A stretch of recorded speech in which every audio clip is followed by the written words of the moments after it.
Hello, everyone, and welcome to yet another episode of the My Tech Story Africa podcast. My name is Alice Kanjajo, your lovely host, and I am very excited about today's guest. He's one of my favorite guests that I've had on this platform, and I know I say that about every guest, but guys, the episode with Gerald is just one that I think is going to be very crucial for you to listen to if you're an ecosystem player in the African tech industry. Today's episode will feature Gerald Black, who is a distinguished and award-winning tech ecosystem builder. With over 11 years of work experience, he's currently a partner at Black Ops, which is a community for top operators on venture-backed startups across Africa, as well as the host of Backend by Gerald Black podcast, which is a platform for spotlighting and celebrating achievements of tech founders, operators, investors, and hubs across Africa. This episode definitely goes beyond Gerald's impressive entrepreneurial background, delving into the specific challenges and opportunities facing tech startups in Africa. He also shares practical advice on building strong networks, finding effective mentors, and adapting to the ever-changing African context. When you find people that are really interested in what you are doing and really want to support, they don't waste your time. They don't waste your time. Build your network. You're one or two people or even three people away from where you need to be. This episode is a must-watch for anyone who is interested in understanding the intricacies in the tech landscape, as well as gain valuable knowledge from a seasoned industry leader. I really hope you enjoyed this episode. Make sure you check out our website at mtsafrica.co. Make sure you join our community because we'll be sharing the latest in African tech and everything My Tech Story Africa, what's happening, what you need to be on top of, as long as you're interested in the tech landscape across the continent. Follow us on all our social media platforms at My Tech Story Africa everywhere and MTSAfrica_ on Twitter. And finally, this is also a call for you to listen to Gerald's podcast, Backend by Gerald Black, that is also available on all the major listening platforms. That being said, I hope you enjoyed this episode and let's get into it.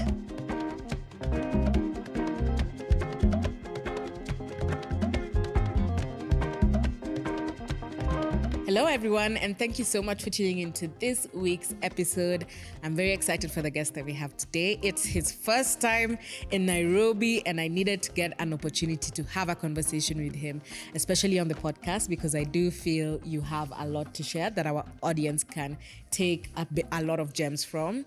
So I will give you the opportunity to introduce yourself. Today we are joined by Gerald Black here with us on the My Tech Story Africa podcast, and I'll give you the chance to introduce yourself to our audience.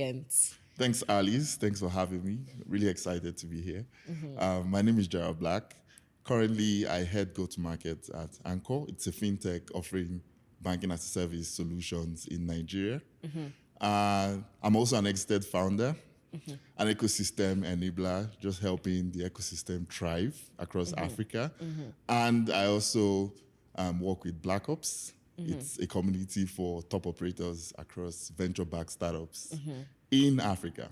Wow, seems like that's a lot that you do for the tech industry People here. say that. So I am very interested in knowing much more about not only what you just mentioned, but how you even got there in the first place. Absolutely. So I think that being said, we can get straight into it. But the first thing I want to do before we even get to the story, there's Gerald Black, and then there's something I've seen on your LinkedIn. You said, I'm Gerald Black, but formerly known as Gerald something. So I want to know what that's about.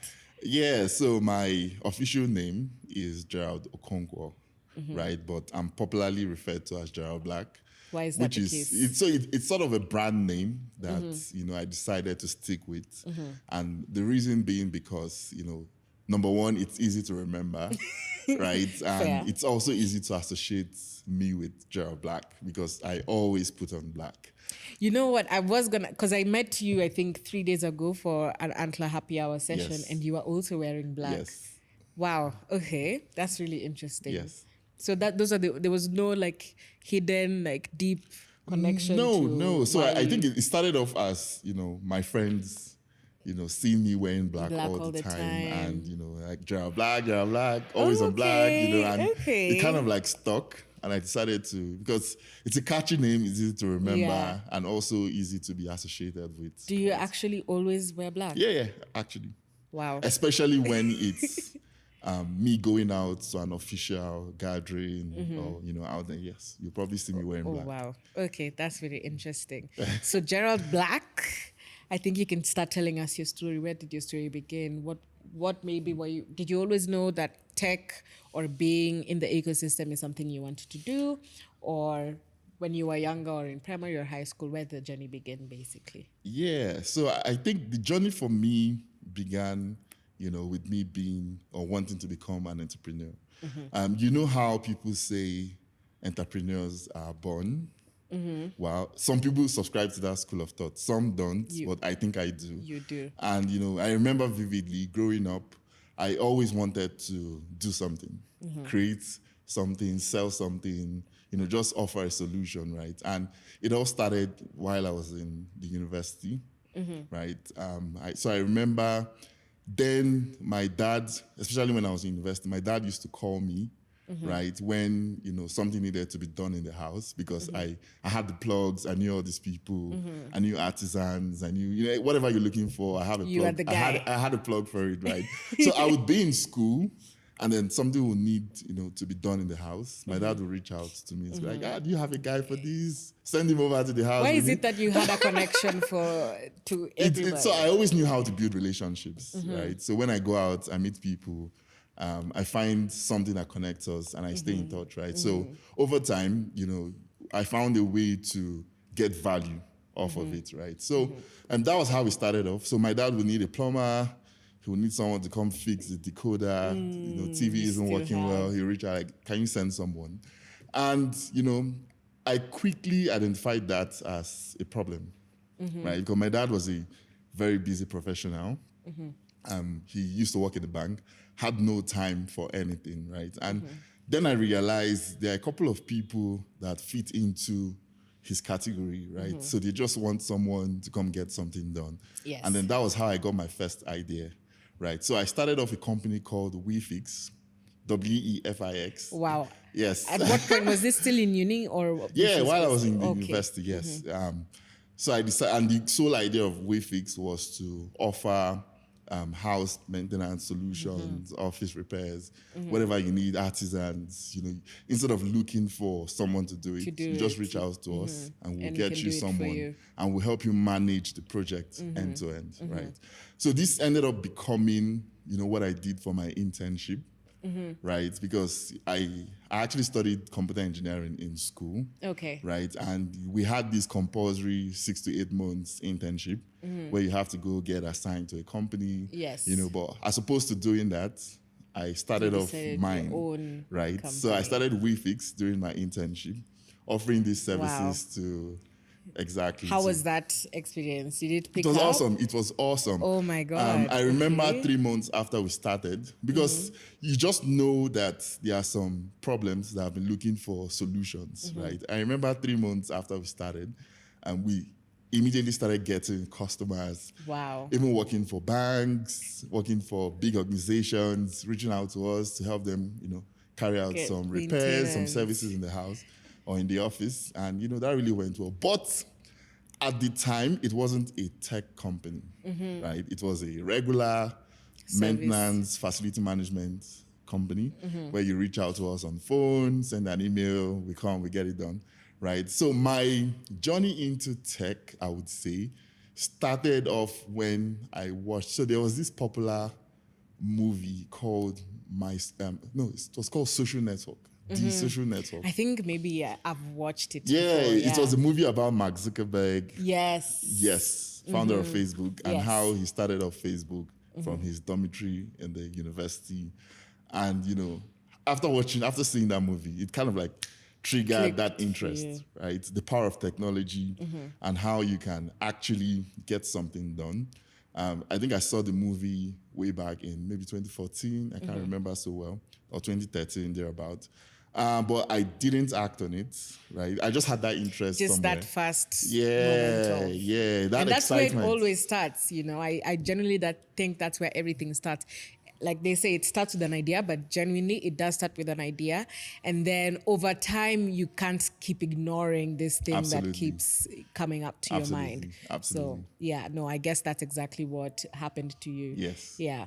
Actually, sorry, before we move forward too much, there are a couple of questions I have from the previous things that you've mentioned. And the first one that I have is, when before uni, when you decided computer engineering is your course, did you have any interest in computers? You kind of just built relationships.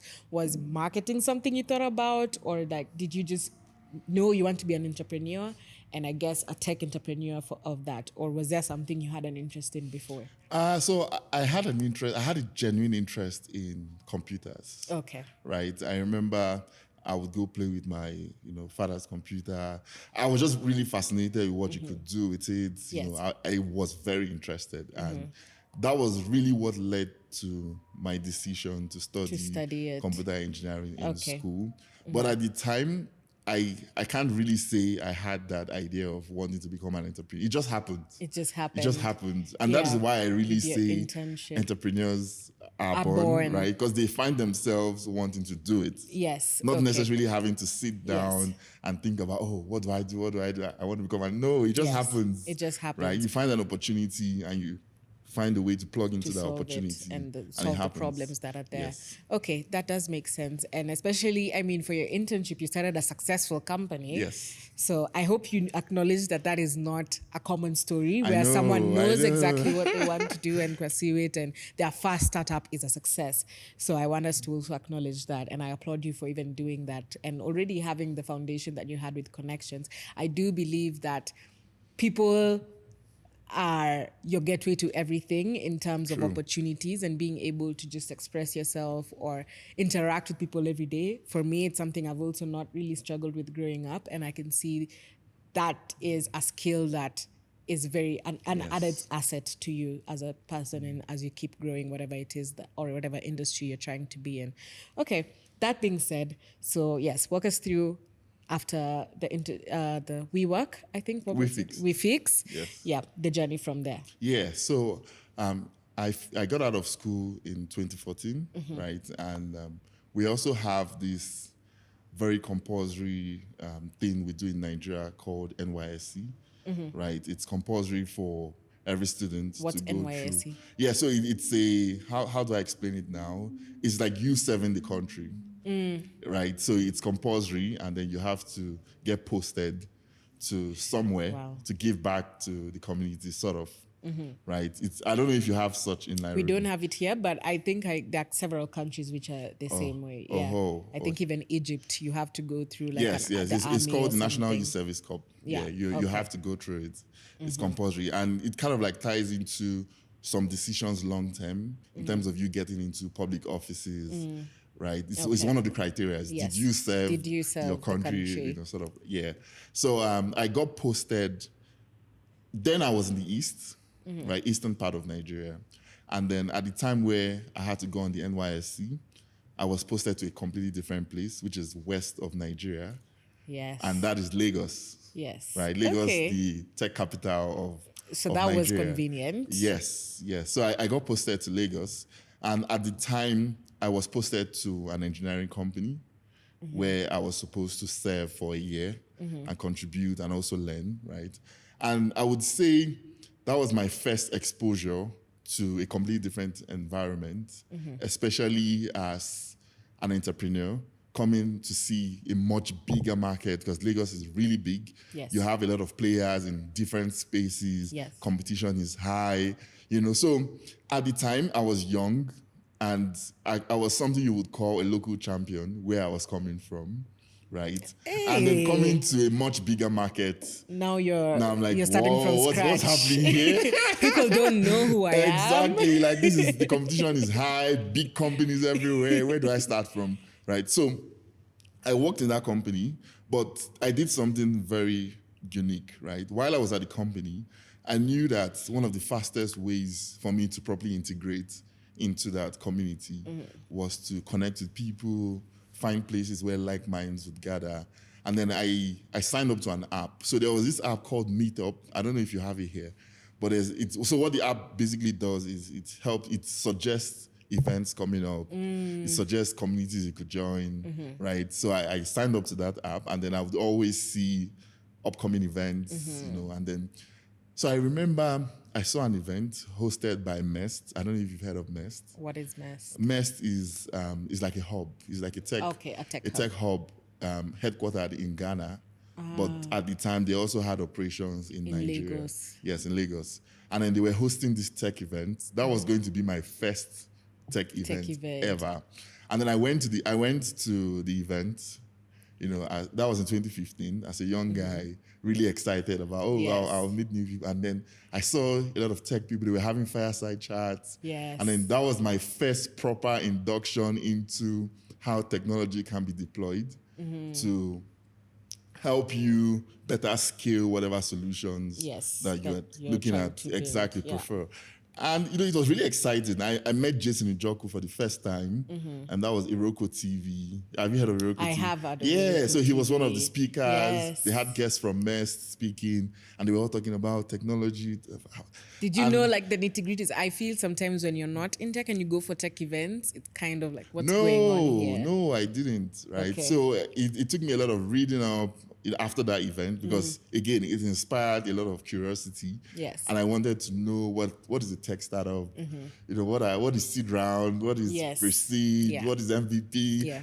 They were really exciting for me, right? And then I signed up to a couple newsletters, including that of MEST. There was a tech blog coming up at the time called TechPoint. Signed up to TechPoint. I started getting really interested, and then I got really absorbed into the whole concept of tech. They had you there. Yes, they sucked you in.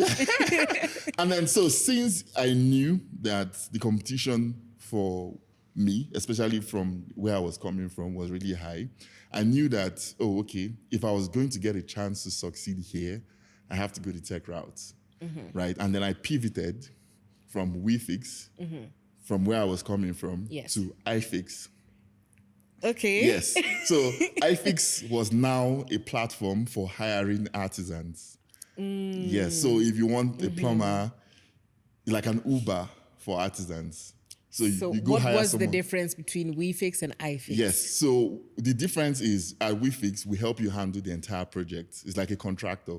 You bring us in, we do it for you, right? But in a more competitive market, we knew that we had to disrupt, right? And the way we knew that we could disrupt was to offer something different.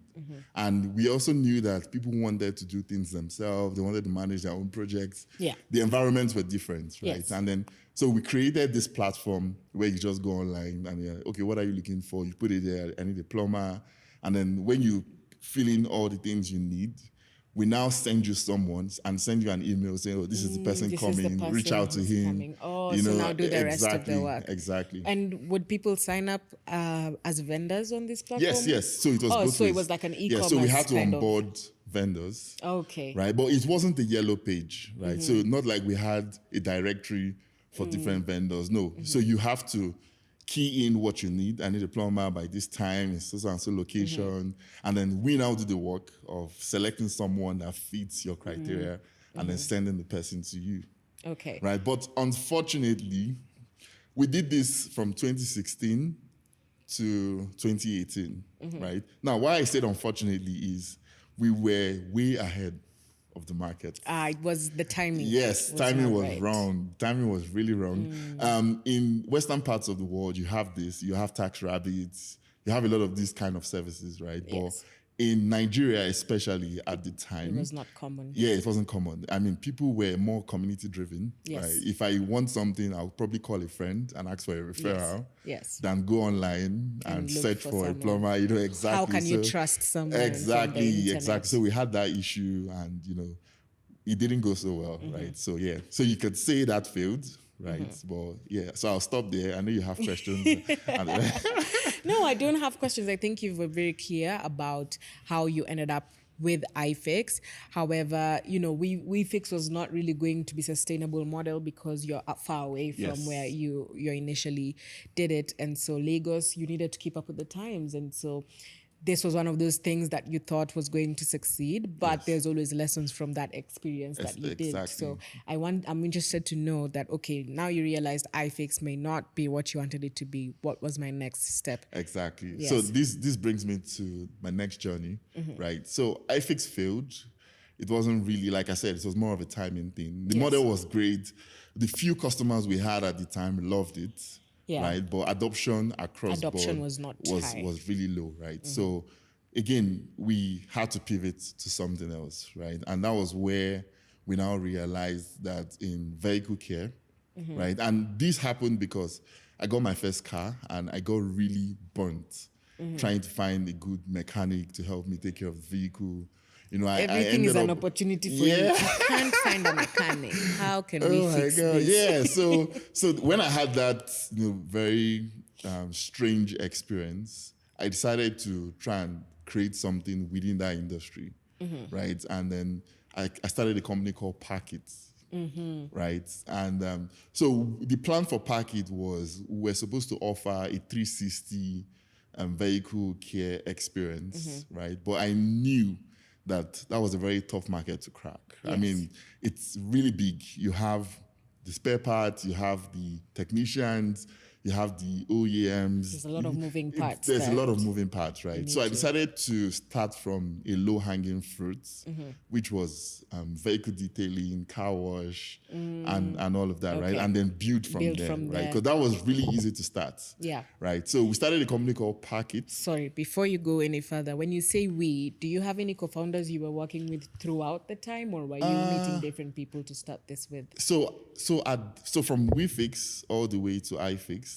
I had people I was working with, not really co-founders, but like a team. A team. Yes. And even leading up to Parket, when we got the idea for Parket, or rather when I got the idea, for Parket, I had no co-founders at the time.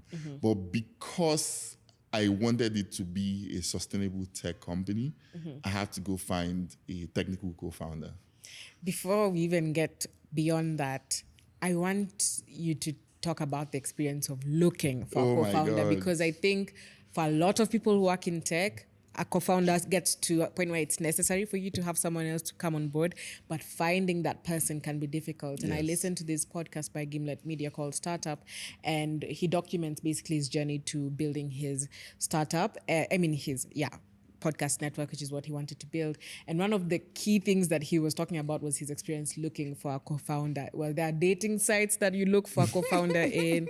Like, what was that experience for you? Well, so I'm not sure I had a really bad experience. Okay, right? fair. Because if you remember, I told you I had a really good way around building relationships. Yes. Right. So my co-founder ended up being someone that I went to school with. Okay.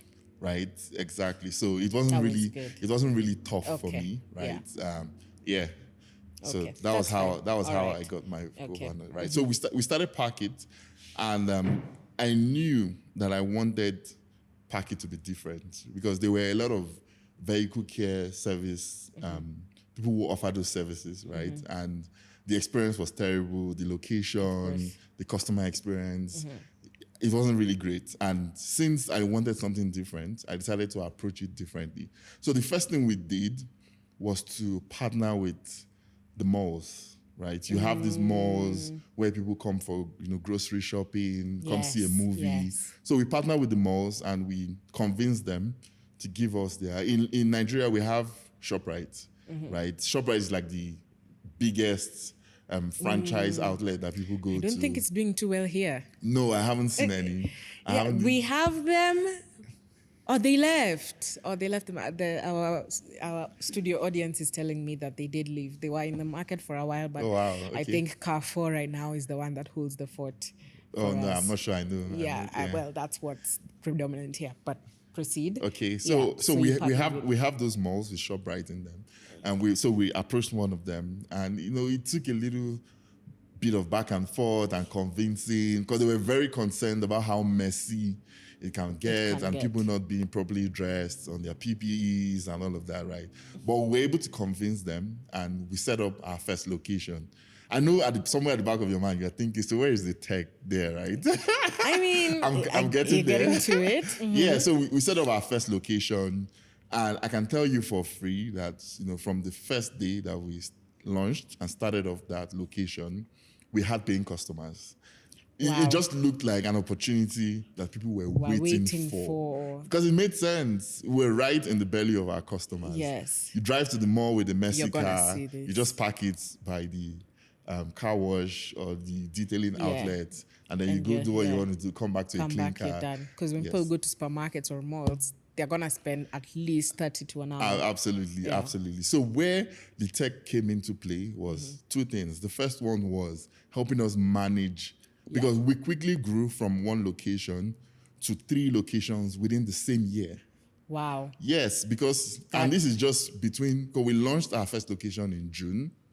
So literally in 6 months, from June Wow. to December, we had 3 locations. That was a huge accomplishment. Yes. But now managing also gets tiresome. Exactly. So the tech came into play with, managing the end-to-end for customers, registering vehicles, managing inventory. We had to build a custom solution that helps us with the requisition from the head office. Oh, okay, Yes. this location is running low on supplies. They can request for it online, registering vehicles. Yeah.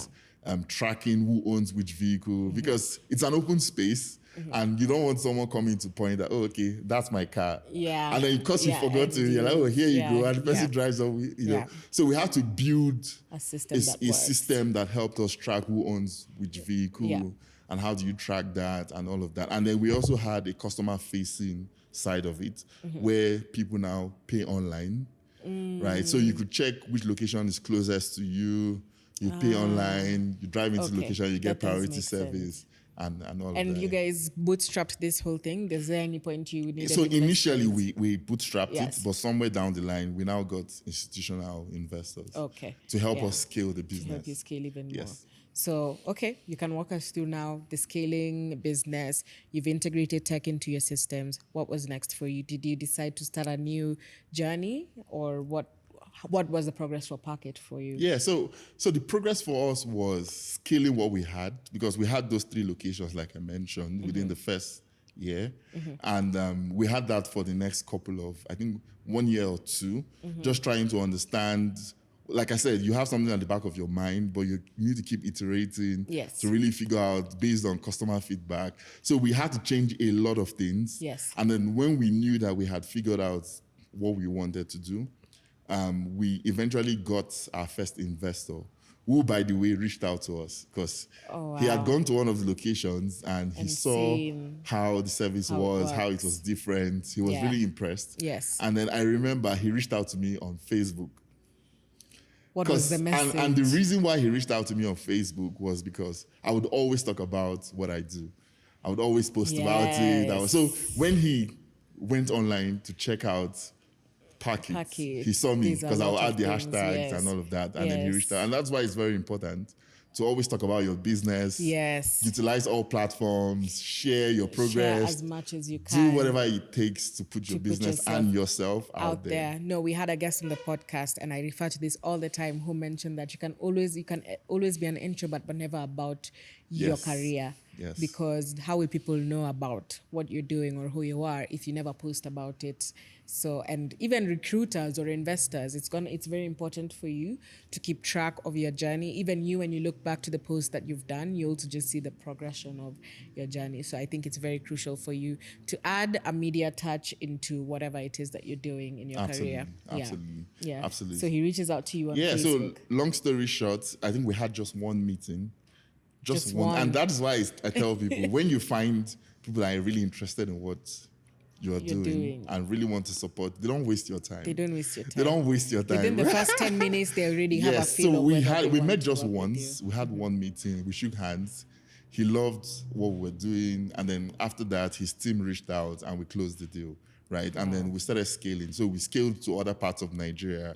We scaled to we scaled to Abuja, which is the capital of Nigeria. We scaled to more regions within Lagos, and fast forward to 2021.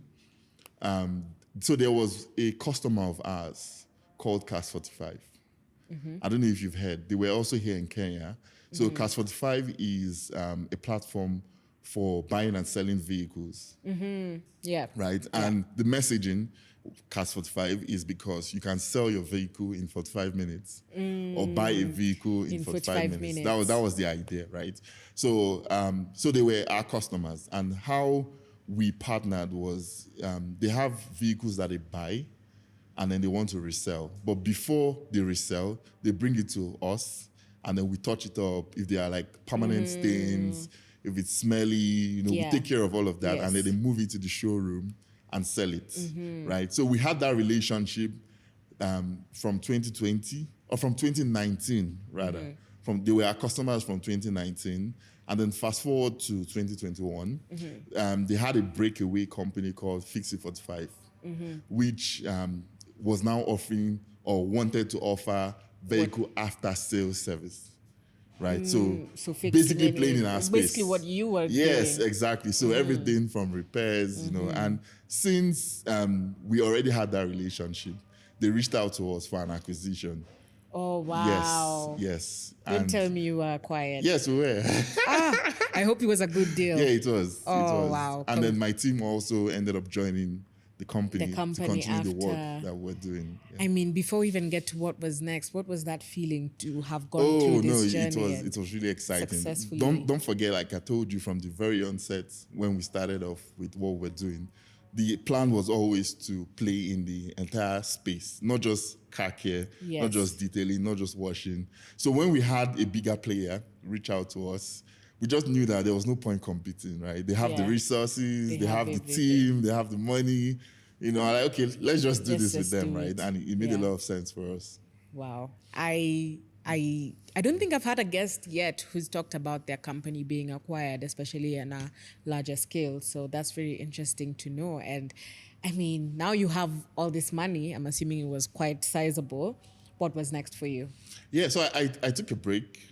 But before I took that break, I had to work with them, especially to help with transitioning. Yes, of course. So I worked with the team for about 7 months, where I was VP for business development and sales. And so I worked for 7 months, and then I had to take a step back and rest. Did you know your exit plan at that time, or you just, okay, now we have to figure out something else? What do you mean exit plan? Like, okay, now your company is acquired. Okay.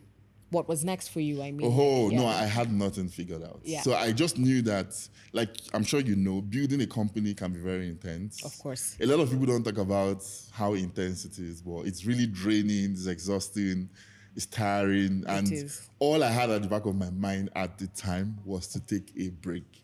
Yeah. So I really needed that break. And then I took a break, right? So I took a break from March 2022. Plus it was COVID. Which was last year. Yeah, it was last year. Not really. COVID had like gone down as of last year. So that was March. Just last year. Just last year. Yeah, so I took a break from March, and I was basically doing nothing up until I think August. And then I ran into someone, which is the founder of Black Ops, right? That was the first time we had that conversation about what Black Ops was and what the plan was, for Black Ops. Define what you mean by ran into. Was it an event, or did you meet? It was at an event, yes. Okay. So we had a mutual friend whose birthday, also a tech founder. He was doing his birthday, and we ran into each other at that event. Makes sense. Exactly. Okay. So he told me about Black Ops, told me about his plans, and I figured it just clicked, right? Because Black Ops is a community for operators.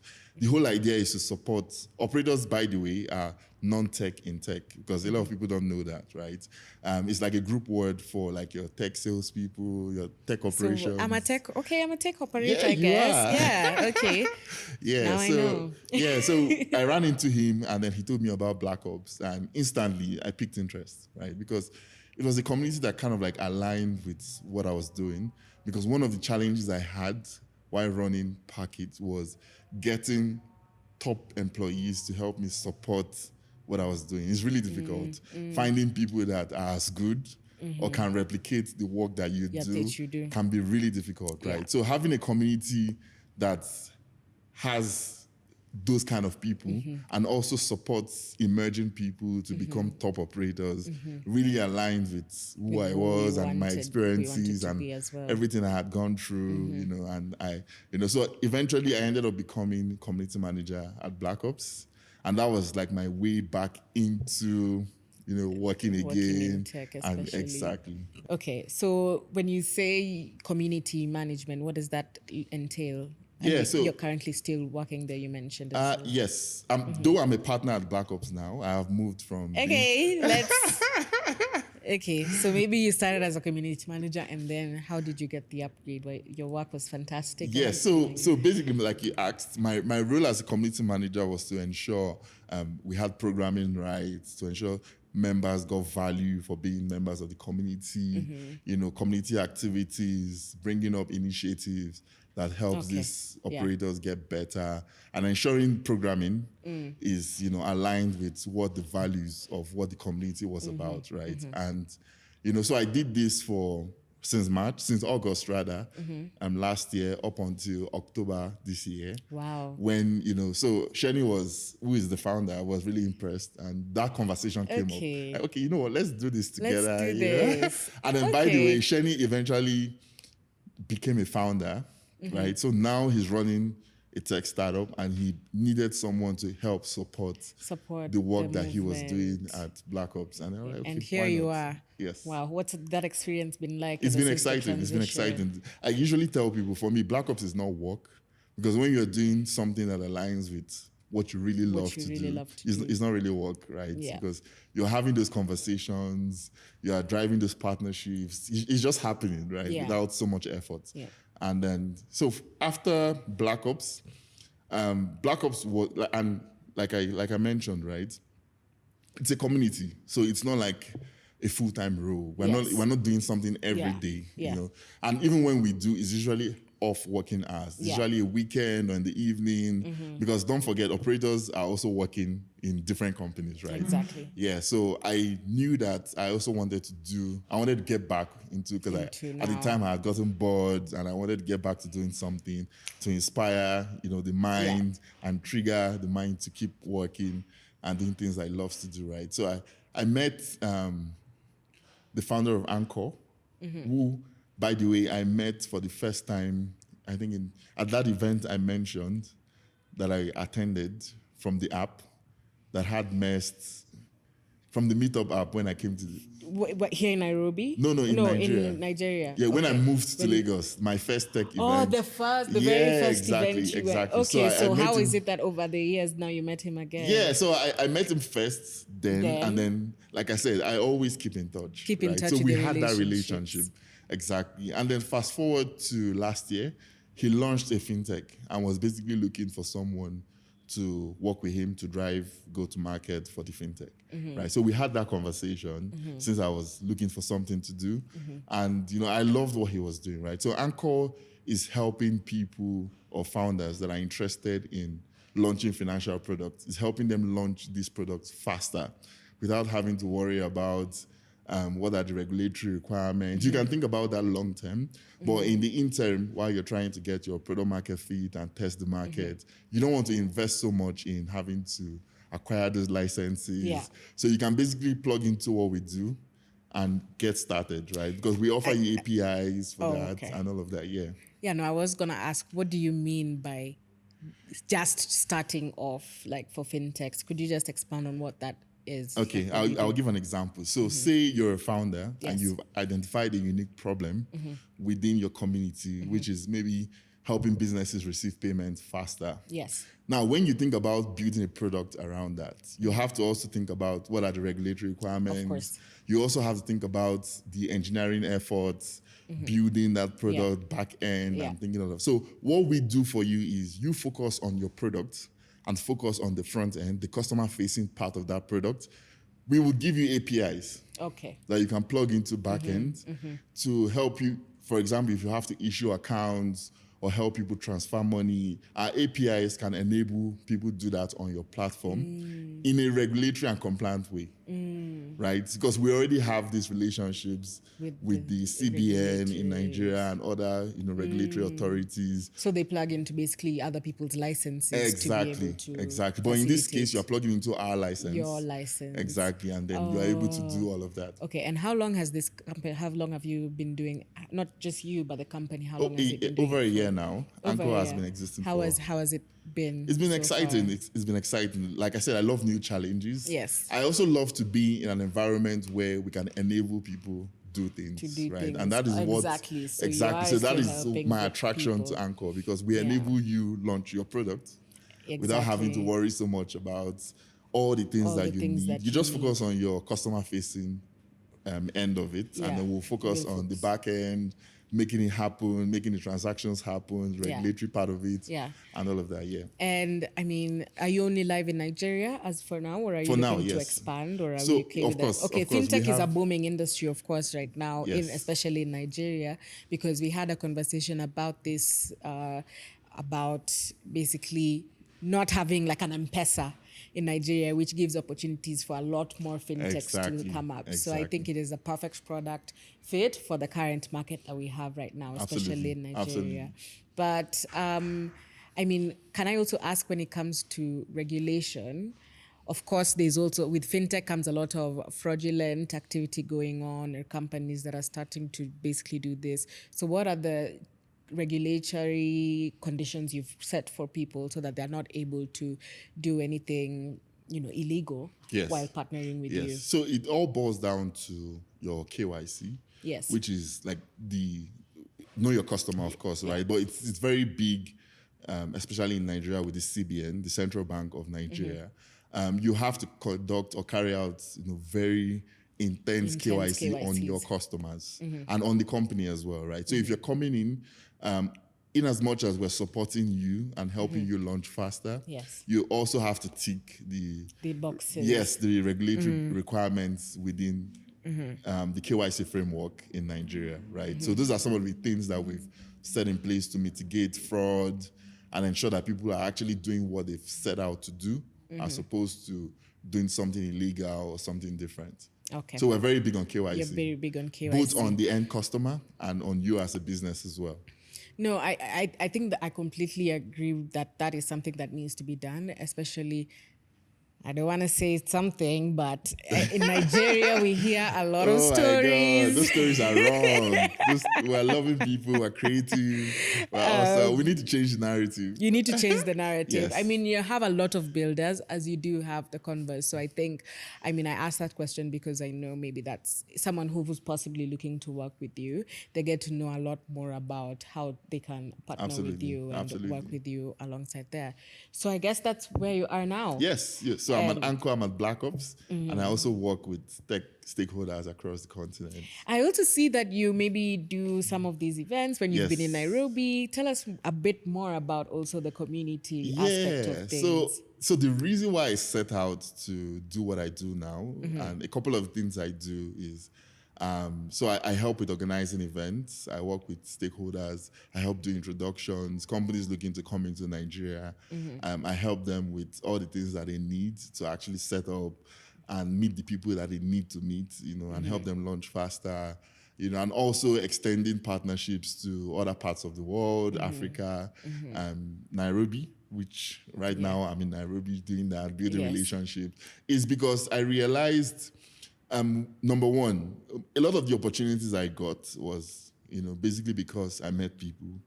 I was able to foster relationships. Yeah. And I believe that if we're meeting each other more, if we're collaborating more, we can get a lot more done quickly and faster and help us collectively grow as a continent, right? And you can't do it alone. You can't. You need people, you need to work with people, So I'm hoping that with what I do, I can help foster those kind of collaborations.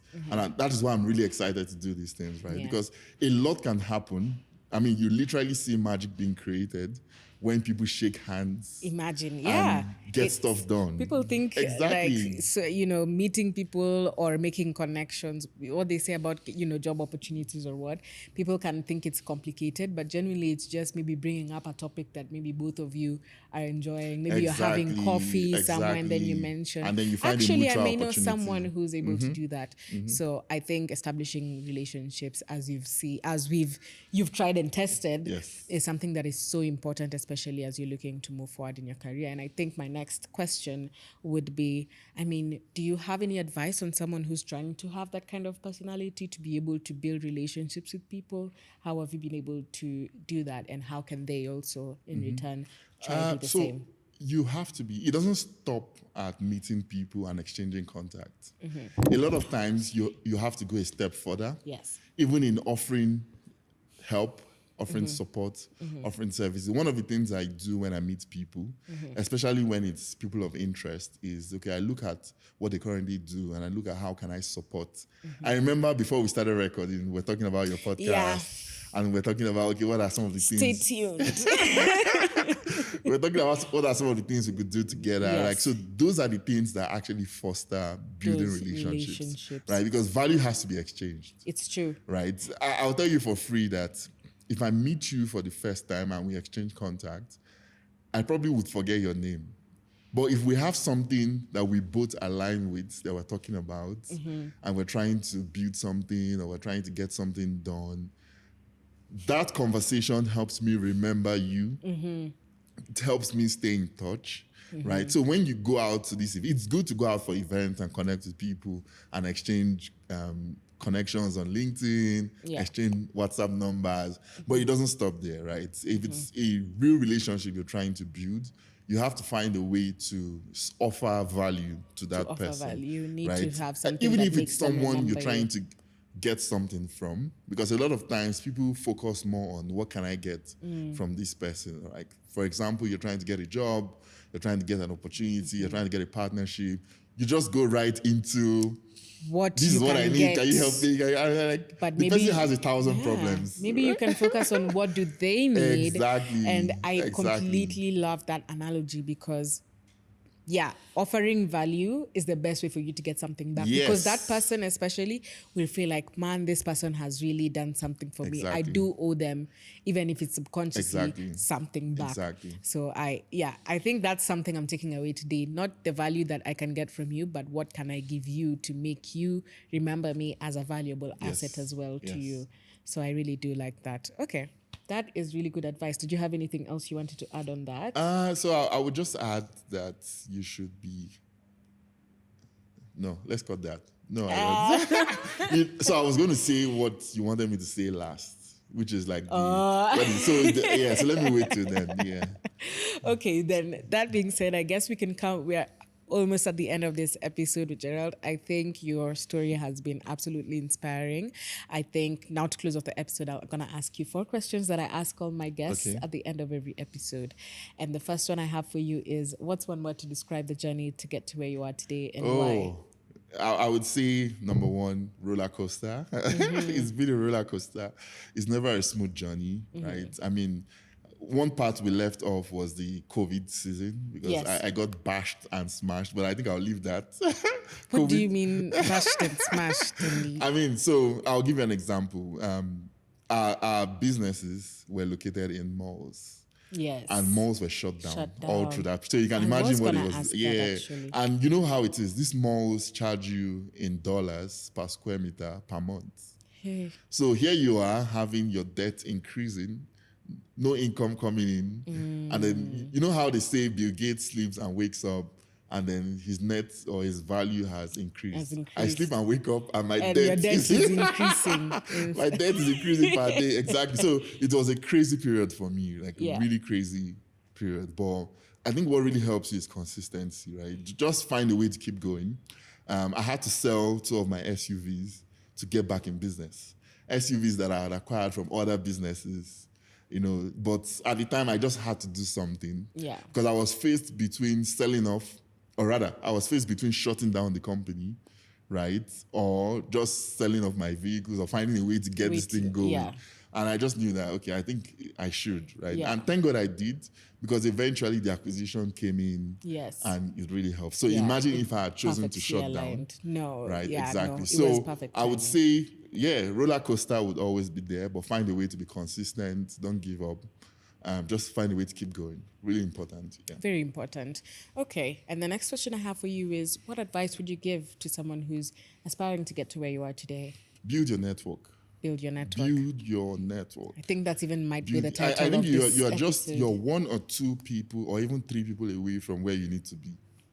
That I know for facts.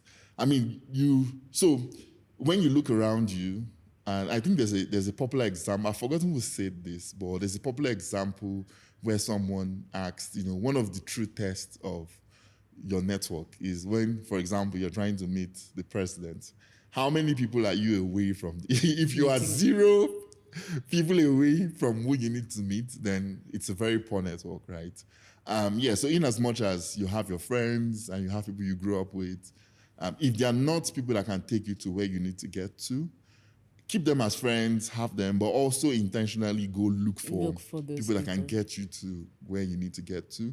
And like I said, it's a value exchange, right? So it's not just about, there's a way they put it, right? If you want to get invited to other people's platforms, build yours.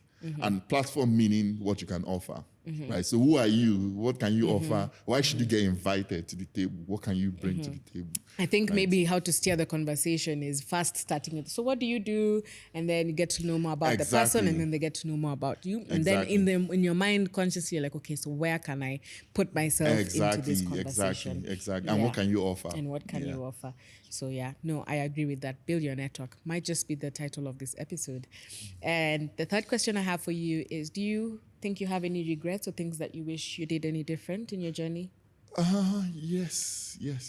So I would say I wish I had mentors earlier, right? Because I didn't have, so I relied a lot on books and reading material, which isn't bad.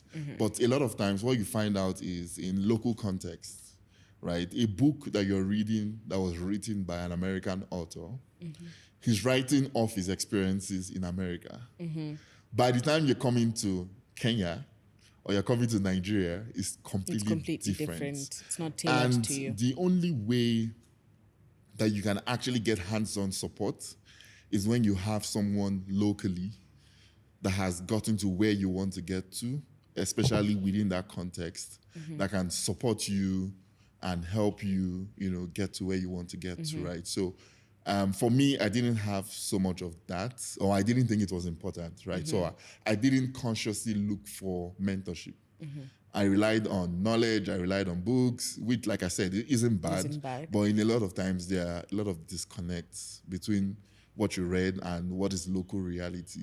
Right? Yeah. No, and I really do appreciate that point, because having a mentor, well, if you get the privilege to get one, I think is so valuable, because they can show you what you don't know, like you mentioned. Especially and it's actually both ways, because I see a lot of times where people point and say, that's my mentor. But are you his mentee? Or are you mentoring mentee? each other? Right. So it also has to be someone that is willing to support you and mentor you and, show you and guide you in the direction that you need to go. So it's both ways. It's both ways. Wow. Okay. I've really enjoyed this episode. I guess my last question for you is, how would you like to close off the episode? Give us a powerful parting shot. Yeah. So I would say it's just a collection of everything I've been saying, which is, number one, build your network. Number two, invest in yourself. Ensure that you have something of value to always offer at any point in time, and be consistent. Wow. I think that's said and done. I have absolutely enjoyed having you on the My Tech Story Africa platform. And I am looking forward to building even greater connection with you. And hopefully we are able to come up with something good. Come to Nigeria. I come to Nigeria. It's time for me to come to Nigeria, guys. Clearly, I do know a lot of people who are building amazing things in Nigeria. And what are they called? Contributors. What are they called? People who are not directly in tech. Enablers. I guess, yes. So I do know a couple of people in Lagos. I think I just need those flight tickets to get down a notch, and then I'll hopefully be able to come to Nigeria. Absolutely. But it's definitely in my bucket list. I would love to come and see the amazing things that are happening in the tech industry there. If you're still watching this episode, thank you so much for reaching the end. Please make sure that you subscribe from wherever you're listening from. It's absolutely free. Helps the podcast grow and reach the right audiences from all across the continent and beyond. Join our community through mtsafrica.co, our website, and there you can get access to the latest tech news or anything that's happening in the ecosystem that you might want to know about, as well as updates on the My Tech Story Africa podcast and platform altogether. And my name is Alice Kanjajo, and I shall see you in the next one. Thank you, Gerald. Thanks for having me. Awesome.